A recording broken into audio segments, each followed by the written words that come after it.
জানিব পাই সুখী হ'লোঁ যে ডেম'ক্ৰেটিক আসাম চেনেলটিয়ে আজি ৩ মাৰ্চ তেখেতসকলৰ তৃতীয় বছৰ অতিক্ৰম কৰি চতুৰ্থ বছৰত ভৰি দিয়াৰ গতিৰে অগ্ৰসৰ হৈছে।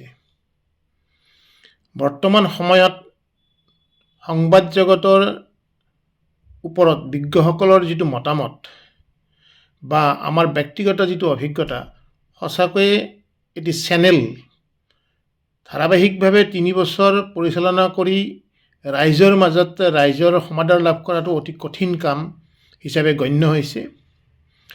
তেনে এটি সময়তে ডেম'ক্ৰেটিক আসাম নামৰ চেনেলটিয়ে অসমৰ মানুহৰ হৃদয় জয় কৰিবলৈ আৰু অসমৰ মানুহৰ পৰা মৰম আদায় কৰিবলৈ সক্ষম হোৱাৰ যিটো খবৰ, সেইটোৱে সঁচাকৈয়ে মোক আনন্দিত কৰি তুলিছে।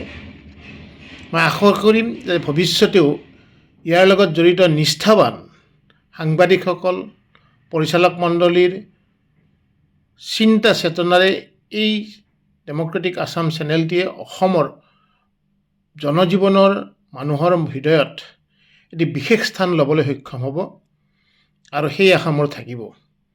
তেখেতসকলক চতুৰ্থ বছৰৰ কাৰণে মই আজিৰ এই বাৰ্তাৰ যোগেদিয়ে মই আন্তৰিক তথা শ্ৰদ্ধাভৰা অভিনন্দন আৰু শুভেচ্ছা জনাইছোঁ।